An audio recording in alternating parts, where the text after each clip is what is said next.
Bonjour tout le monde et bienvenue à la pause découverte de la formation continue de l'UQAM. C'est une série de webinaires de courte durée, gratuits. Et aujourd'hui, il y aura un sujet qui va vous intéresser sûrement. C'est comment communiquer avec vos parties prenantes. Je m'appelle Oula et je fais partie de l'équipe de la formation continue, mais ce n'est pas moi qui va vous présenter ce webinaire. C'est notre formatrice de longue durée, Madame Karine Cazot. Madame Cazot est une formatrice agréée, aussi enseignante au sein de la formation continue depuis 12 ans, donc déjà depuis un moment. Elle est aussi conseillère chargée du cours en développement durable. Madame Cazot est très active aussi dans les milieux de l'économie sociale et elle est cofondatrice de Nacelle Co, une entreprise de communication et de stratégie d'affaires pour les acteurs de changement. Donc, je passe l'écran à Madame Cazot et bon webinaire. Merci beaucoup, Oula. Merci à la formation continue de cette opportunité. Effectivement, je suis formatrice depuis 12 ans déjà. Le temps passe vite. Et pour ce qui est de l'engagement avec les parties prenantes, c'est une formation qu'on donne depuis 2014 qui, bien sûr, a évolué. Le secteur est en constante évolution. Donc, c'est un secteur qui est à la croisée des chemins de ma double expertise communication et développement durable. Donc, vraiment, un sujet qui me passionne depuis plusieurs années. Avant d'entrer dans le vif du sujet, là, même si on n'a que 30 minutes, je veux brièvement qu'on s'entende sur une définition extrêmement importante pour notre sujet, soit que sont les parties prenantes. Donc, les parties prenantes d'une organisation, dépendamment de votre type d'organisation, bien sûr, elles peuvent varier, mais tout simplement, ce sont les parties qui sont intéressées ou qui sont impactées par les activités de votre organisation. Donc, on parle de vos employés, on parle de vos actionnaires, on parle de vos communautés dans lesquelles vous êtes implantés. On parle de vos groupes d'intérêt dans la région d'implantation. Ça peut être des groupes d'intérêt économiques, sociaux, environnementaux. Et donc, la liste varie selon votre organisation. Donc, ces parties prenantes-là, comment en est-on venu à les impliquer, à les engager dans nos communications? Tu sais, à une époque de la communication, on parlait beaucoup d'audience, de public cible. On en parle encore aujourd'hui, évidemment, mais certainement que si vous êtes là aujourd'hui, c'est que vous avez commencé à entendre parler davantage des parties prenantes et que vous vous questionnez sur comment on communique avec eux, pourquoi on communique avec eux, etc. Et il y a deux domaines d'activité, là, au fond, dans lesquels on parle davantage d'engagement des parties prenantes. Donc, on est passé au niveau de la communication d'une approche qui était davantage publicitaire, qui était davantage unidirectionnelle. Donc, dynamique traditionnelle, émetteur-récepteur. On informe, de façon plus traditionnelle, alors que dans les dernières années, on a vu une évolution vers une communication davantage bidirectionnelle, davantage symétrique, où effectivement l'émetteur, ou plutôt le récepteur devient l'émetteur et vice-versa, et il y a une boucle de communication, de rétroaction qui se fait de part et d'autre et où réellement on n'est plus dans une dynamique d'information, mais davantage dans une dynamique de consultation, de concertation, de co-construction, donc vraiment compréhension mutuelle, donc davantage bidirectionnelle. Donc, ça, c'est une évolution. Est-ce que le pourcentage d'organisations qui pratiquent chaque mode de communication, chaque mode de relations publiques ont augmenté vers davantage de bidirectionnel? Est-ce qu'on va avoir un jour 100% des organisations qui vont faire du bidirectionnel? Pas nécessairement, mais peut-être, mais est-ce qu'on va pouvoir voir un jour où 100% des organisations vont faire 100% du temps du bidirectionnel symétrique? Non, parce que oui, c'est une évolution, mais il demeure des contextes dans lesquels, dans vos organisations, oui, ça reste pertinent de faire de l'information seulement, puis de rester dans cette dynamique-là, émetteur vers un récepteur, puis on va en parler davantage dans quelques instants. Donc, dans les secteurs d'activité que je vous disais qui avaient favorisé davantage d'engagement avec les parties prenantes, bien, on a la responsabilité sociale développement durable. On en parle depuis 1987 déjà, ça fait plus de 30 ans avec la commission Brundtland, Sommet de la Terre en 92, je ne veux pas m'attarder là-dessus, mais vraiment depuis 30 ans, on en parle de plus en plus et la responsabilité sociale des organisations ou des entreprises, la RSE ou la RSO, dans ces acronymes, et la réponse des organisations ou des entreprises à l'atteinte d'un développement durable ou la contribution des organisations à l'atteinte d'un développement durable. Et donc là, justement, à partir des années 2000, bien, on a vu davantage d'intérêt des organisations à implanter des pratiques de développement durable. Et dans cette mouvance-là, dans les années 2000 également, on a vu des instances de reddition de compte ou de reporting qui ont dit, bien, vous faites du développement durable, c'est super, vous avez des belles initiatives, vous avez envie d'en parler, vous avez envie de communiquer sur ces pratiques-là, bien, on ne peut pas le faire n'importe comment. Voici les lignes directrices internationales pour le faire. Donc, c'est avec la Global Reporting Initiative. Donc, depuis les années 2000, des milliers d'organisations ont fait la reddition de compte sur leurs pratiques de développement durable là. Et le lien avec l'engagement des parties prenantes, c'est que la Global Reporting Initiative, depuis 20 ans, a demandé de plus en plus d'engagement justement des organisations avec leurs parties prenantes, a dit, bien, oui, c'est bien que vous nous dites ce que vous avez fait de bien et de moins bien dans un principe d'équilibre de vos rapports. C'est bien que on soit en mesure de comparer d'une année à l'autre votre progression, etc. Mais il faut que vous demandiez à vos parties prenantes qu'est-ce qui est important pour elles et dans quelle mesure et comment vous avez intégré tout ça dans vos organisations, comment vous avez pris en considération leur rétroaction pour amener des changements, etc. Donc, le développement durable a amené cette volonté de reddition de compte, de communication à travers un exercice annuel de reporting et les lignes directrices internationales demandent d'engager les parties prenantes. Donc, ce domaine a amené davantage d'engagement. Bien sûr aussi, les réseaux sociaux avec toute les échanges qui s'y passent avec les demandes, les gens qui sont davantage informés, veulent davantage se prononcer, donner leur avis, etc. Ça fait en sorte que pour l'acceptabilité sociale des projets des organisations, bien, elles ont dû engager davantage leurs parties prenantes parce que elles ne pouvaient plus nécessairement ne pas tenir compte de tous ces commentaires-là, de toute cette rétroaction-là. L'autre domaine, en fait, qui a favorisé plus d'engagement avec les parties prenantes, ce sont les grands projets. Donc, transport, infrastructure, où réellement le chargé de projet ou le gestionnaire de projet en charge ne peut plus simplement faire ces petites choses de son côté, doit justement aller engager ses parties prenantes, planifier avec elles les projets, pas seulement les informer, mais interagir avec elles, puis les rallier pour obtenir, au fond, une acceptabilité sociale. Puis bon, on parle de grands projets, mais c'est un peu la même chose dans le cœur de nos organisations où on a des projets, pas nécessairement transport infrastructure, mais où si on n'a pas consulté en amont, puis on arrive avec un projet, bien, il y a peut-être des enjeux qu'on n'avait pas vu venir, des enjeux qui auraient pu nous être communiqués par les parties prenantes, être pris en considération, puis assurer un meilleur succès ou une meilleure acceptabilité interne, pas nécessairement sociale, mais une meilleure acceptabilité de nos projets.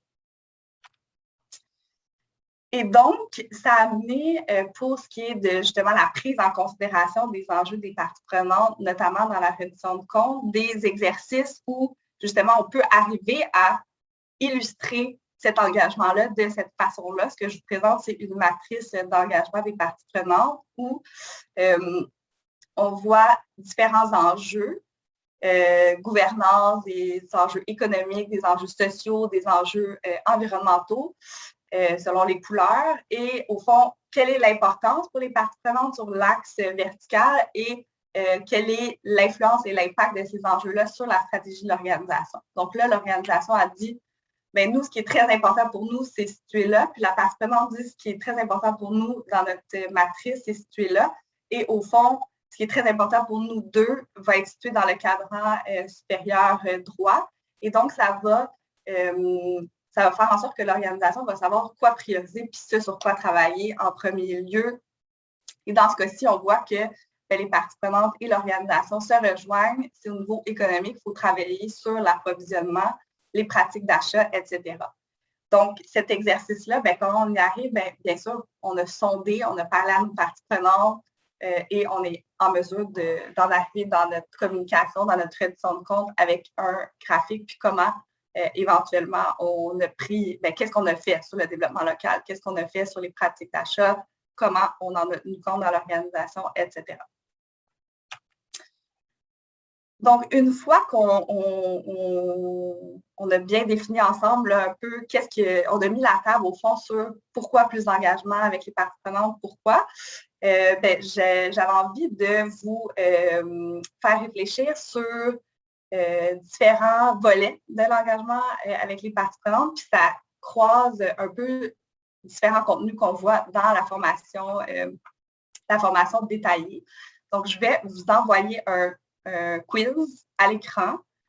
Si jamais vous avez des soucis, vous ne voyez pas le quiz, n'hésitez pas à communiquer avec notre soutien technique de la formation continue, Annie. Elle pourra peut-être vous aider avec ça. Donc, je lance le quiz, vous répondez. Ce sont des questions vraies ou faux ou ça dépend pour chacune. Je vais les lire. Ensuite, on va faire apparaître les résultats à l'écran et on va en discuter brièvement.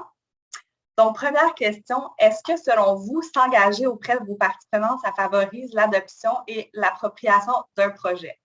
Est-ce que c'est vrai, est-ce que c'est faux ou est-ce que ça dépend? Normalement, là, je ne vois pas encore de réponse entrée, mais il y a une bulle qui est apparue à l'écran, sondage ou peut-être un petit pop-up que vous devez regarder.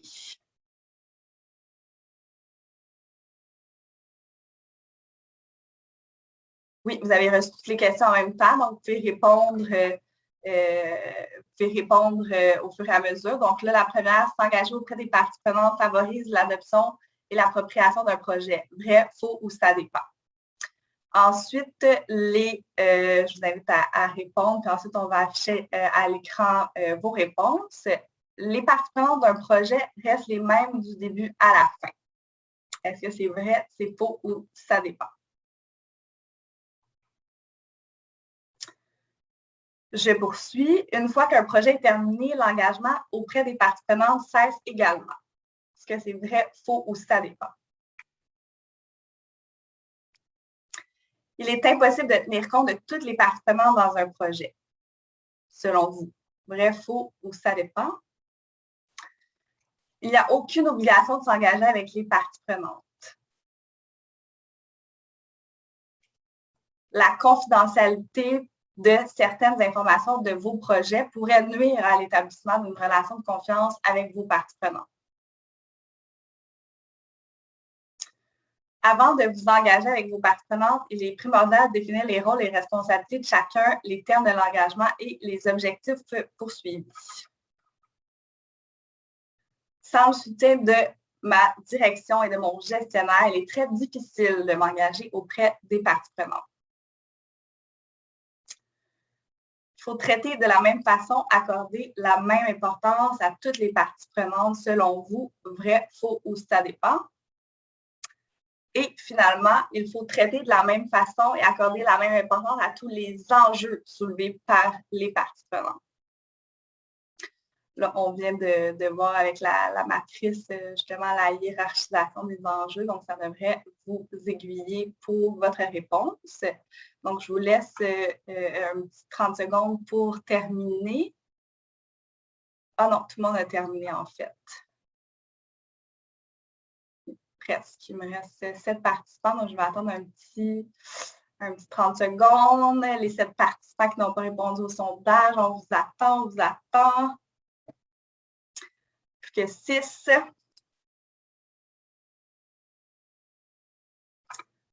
Je vais tout de suite avancer ici sur la stratégie d'engagement parce que ça va nous servir aussi quand on va regarder les réponses.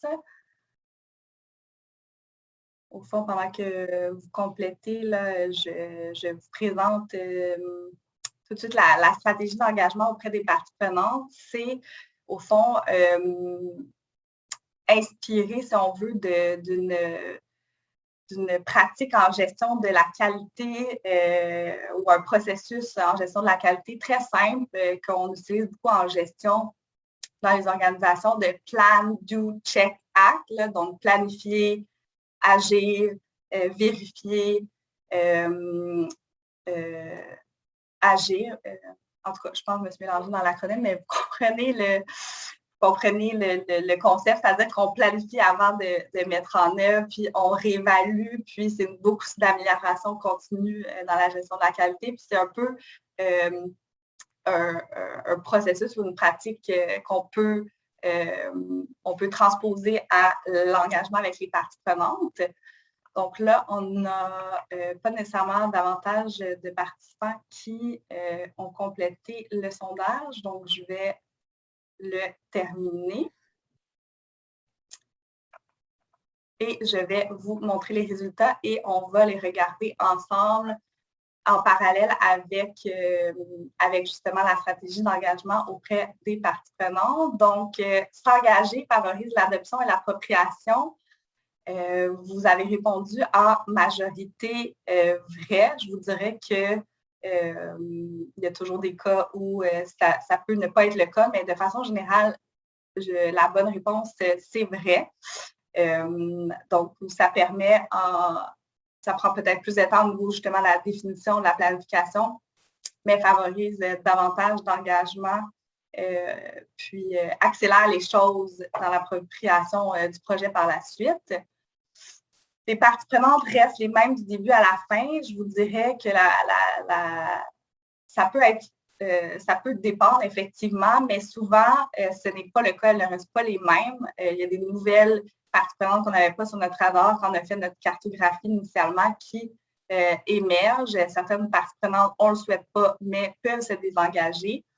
Donc, oui, les parties prenantes peuvent évoluer.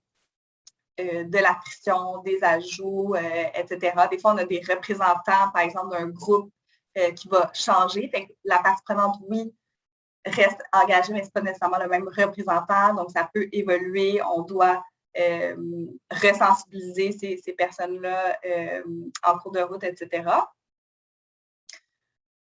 Une fois qu'un projet est terminé, l'engagement cesse. Je vous dirais que c'est souvent faux dans le sens où si on coupe 100% l'engagement puis on n'a plus de petits touch points ou de petits...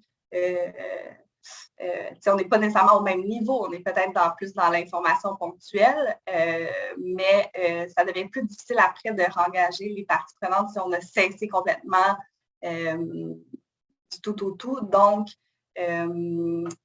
il faut le maintenir. Puis de façon générale aussi, ça peut être de l'engagement ponctuel à un projet, mais au niveau de l'action organisationnelle de façon plus large, il faudrait idéalement le maintenir.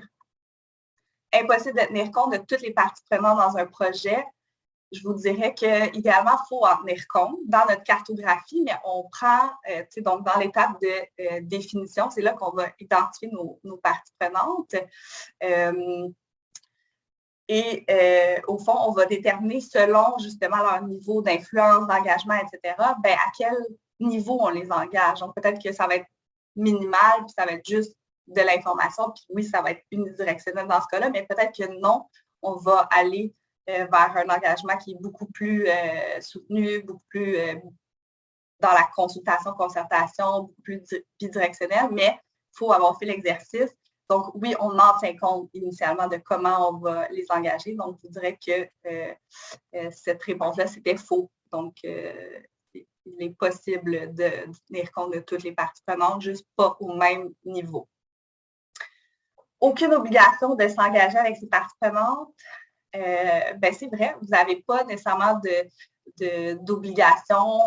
Ça dépend de votre secteur d'activité parce que oui, dans certains cas, si vous avez un grand projet, justement, qui doit aller au BAP, au Bureau d'audience publique sur l'environnement, bien là, oui, il y a une obligation légale causée par une loi environnementale qui vous oblige à vous engager avec le grand public sur cette question-là, mais de façon générale, il n'y a pas nécessairement d'obligation. Après, ça comporte des risques de ne pas le faire sur le délai puis sur l'acceptation de vos projets ou que le projet ne réponde pas du tout aux besoins puis que vous l'ayez fait aussi malheureusement qu'il n'y ait pas autant d'impact que vous ne l'auriez souhaité. Confidentialité de certaines informations peut nuire à une relation de confiance avec des parties prenantes. Bien, la réponse, c'est oui, ça peut nuire, mais il y a des façons de mitiger ça. Puis, ben là, on n'aura pas le temps de plonger là-dedans, mais c'est quelque chose qu'on voit dans la formation. Donc, oui, ça peut nuire, mais il y a des façons d'éviter ça. Donc, la réponse était vrai. Vrai, ça peut nuire. Avant de s'engager, il est primordial de définir les rôles et responsabilités, termes de l'engagement et les objectifs. Donc, oui, absolument. C'est très important parce que ça va garantir le succès ou une partie du succès de votre initiative.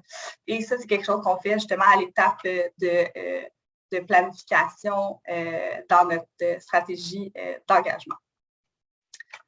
Sans le soutien de ma direction, difficile de m'engager avec les parties prenantes. Bien, c'est vrai, dans le fond, c'est difficile, peut-être pas de démarrer le processus, mais après de le faire perdurer, de faire en sorte qu'il y ait un engouement, un maintien, etc. Donc, sans le soutien de la direction, comme bien des choses, vous le savez, dans les organisations, c'est difficile de maintenir ces démarches-là. Il faut traiter, puis tu sais, c'est une culture aussi d'entreprise, ça peut faire peur de dire, OK, bien là, je vais aller m'engager, comment, etc. Qu'est-ce que je vais devoir mettre sur la table? Qu'est-ce que je vais devoir prendre en considération dans la communication, etc. Donc, souvent, il faut travailler cet élément-là de la culture pour favoriser une adoption. Puis aussi qu'en cours de route, il n'y ait pas un recul qui soit pris de par l'ampleur peut-être des initiatives ou des surprises que ça pourrait générer s'il n'y a pas eu cette compréhension-là, cette adoption-là de la direction à la base. Il faut traiter de la même façon, accorder la même importance à toutes les parties prenantes. La plupart d'entre vous avaient dit c'est faux, effectivement. Il faut prioriser, il faut hiérarchiser selon le niveau d'influence, selon le niveau d'intérêt. Donc ça aussi, là, je vous le montre à l'écran. Au niveau de la planification, une fois qu'on a fait de la cartographie, le niveau d'influence, le niveau d'intérêt, etc., on le comprend mieux une fois qu'on a fait cette étape-là en amont de notre démarche d'engagement. Puis ça permet d'orienter comment on va communiquer justement. On ne va pas mettre le même effort de communication selon chaque partie prenante et selon leur niveau d'influence d'engagement. Donc, on fait un peu cet exercice-là ensemble dans la formation de développer votre matrice, au fond. Puis là, vous pouvez vous prendre en note les questions, puis repartir de notre webinaire aujourd'hui pour créer votre matrice d'engagement, puis quels sont les meilleurs moyens de communication selon justement le niveau d'influence, le niveau d'engagement, le niveau d'intérêt. Donc, à définir quels sont vos axes, horizontal, vertical, influence, intérêt, engagement, puis au niveau là, des cadrans, est-ce que vous en avez 4 ou 9? Est-ce que c'est, mettons, votre axe vertical est influence, bas, moyen, élevé, votre axe horizontal est intérêt, puis vous n'avez pas moyen, élevé, mais là, vous avez une matrice à 9 cadrans qui est peut-être plus complexe. mais plus fine aussi, puis qui permet peut-être de mieux déployer, là, vos stratégies. Donc, je reviens à ma petite dernière question. Il faut traiter de la même façon et accorder la même importance à tous les enjeux soulevés par les parties prenantes. Bien, la réponse, effectivement, c'est faux parce que selon leur niveau d'influence, selon leur niveau d'engagement, ça va varier. Puis selon leur propre priorisation, tu sais, quand on a vu une des premières matrices, là, je peux la ramener à l'écran, les parties prenantes, elles-mêmes ne priorisent pas ou ne hiérarchisent pas de la même façon les enjeux. Donc, selon leur propre hiérarchisation, selon ce qui est plus important, selon leur niveau d'intérêt d'engagement, ben, ça nous permet de traiter les enjeux en fonction de ça. Donc, voilà un peu. Vous avez, on est passé rapidement à travers les 5 étapes d'une stratégie d'engagement des parties prenantes. Souvent, c'est naturel, c'est humain dans les organisations. Nos gestionnaires ou un collègue va arriver, « Hey, j'ai tel outil virtuel. Maintenant, c'est très tendance. On pourrait utiliser ça pour engager XY groupe d'employés, par exemple. Donc, oui, les outils extrêmement importants, mais souvent les outils sont dictés ou découlent naturellement du travail qu'on aura fait en amont au niveau de définir et de planifier la stratégie. Donc, durant la formation, on passe à travers ces 5 étapes-là. On a des exercices pour chacun. On travaille sur votre cartographie, on travaille sur vos règles d'engagement, avoir une politique, on travaille sur différentes choses qui vous permettent de repartir à la fin de la journée avec vraiment votre stratégie. Là, vous avez déjà quand même des pistes.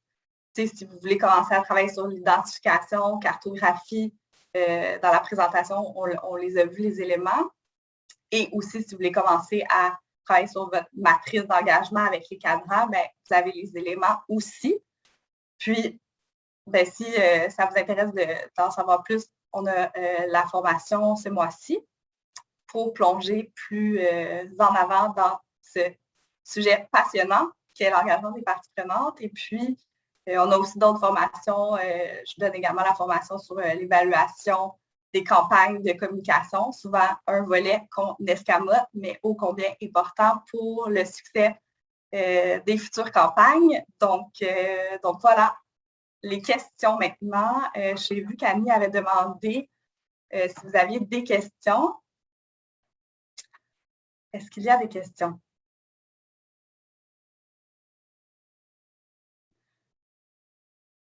La question, au fond, est-ce qu'on aura la présentation? Elle va être enregistrée, puis un montage va être déposé sur YouTube.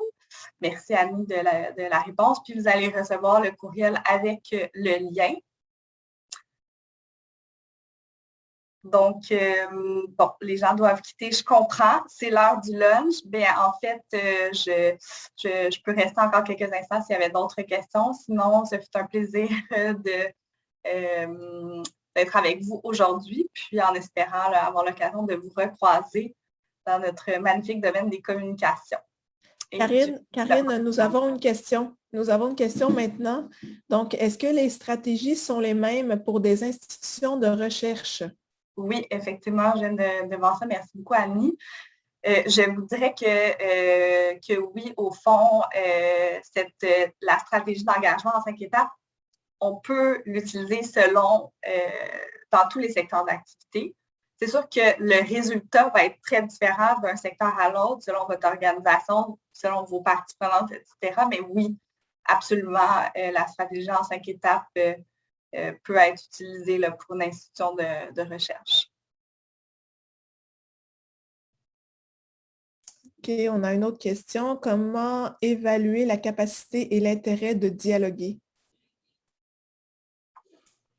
Comment évaluer la capacité et l'intérêt de dialoguer? Bien, ça va dépendre de quelle partie prenante vous avez identifiée, puis pour laquelle cette partie prenante-là, vous voulez évaluer la capacité. je vous dirais que si, on va prendre un exemple là, pour les fins de réponse à la question, mais si, par exemple, on parle de vos employés, puis là, ben, c'est sûr que est-ce que vous êtes dans un environnement syndiqué ou non syndiqué? Est-ce qu'il y a des représentants des employés dans des comités de direction pour partager le pouls, etc.? Donc ça pourrait être naturellement justement des parties prenantes qui ont, pas des parties prenantes, mais des employés qui ont un grand intérêt à dialoguer. Mais après, si sur un projet spécifique, vous voulez avoir des représentants employés, c'est possible de le demander aussi, qui aimerait prendre un part, on met un comité en place pour XY projet, est-ce que vous êtes intéressé, etc. Puis dépendamment du projet aussi, vous pourriez voir si vous publiez, là, je dis n'importe quoi, puis on est dans le spéculatif pour répondre à la question, mais si vous publiez des nouvelles sur un sujet X, Y, Z sur l'intranet, puis ça suscite vraiment un haut taux de lecture, taux de clics, etc., bien là, vous voyez qu'il y a un grand intérêt pour ce sujet-là. Après, ça vous donne pas d'indication sur les individus, mais après, ça serait possible d'aller peut-être les recruter, puis d'aller les recruter ou d'aller leur demander, au fond, là, qui a un intérêt supérieur et qui souhaite s'engager. Donc là, j'espère que Mme Bilodeau, ça répondait bien à la question. C'est avec un exemple fictif, bien sûr, mais ça vous donne des idées. Ensuite, il y avait une question, est-ce qu'il y a des outils pour évaluer la capacité d'influence ou nous le déduisons nous-mêmes? Bien, c'est sûr qu'il y a différentes façons d'évaluer la capacité d'influence. Ça dépend. Si c'est des groupes d'intérêt, ben on peut, c'est quelque chose qu'on fait dans la cartographie, là, je ne l'ai pas ici, mais on va aller regarder la revue de presse. Donc, qu'est-ce qui est dit, quelles sont les prises de position de ces groupes d'intérêt-là, quelles sont leurs retombées médiatiques. Si elles sont très couvertes, bien, ça veut dire qu'ils ont quand même une capacité d'influence, ils ont fait leur marque, notoriété auprès des médias, donc sont considérés comme crédibles, etc. Après ça, est-ce que sur leur page Facebook, c'est toujours dans l'exemple d'un groupe d'intérêt, il y a beaucoup de publications. Est-ce qu'il y a un haut taux d'engagement sur leur page Facebook? Vous voyez les commentaires, les partages, etc.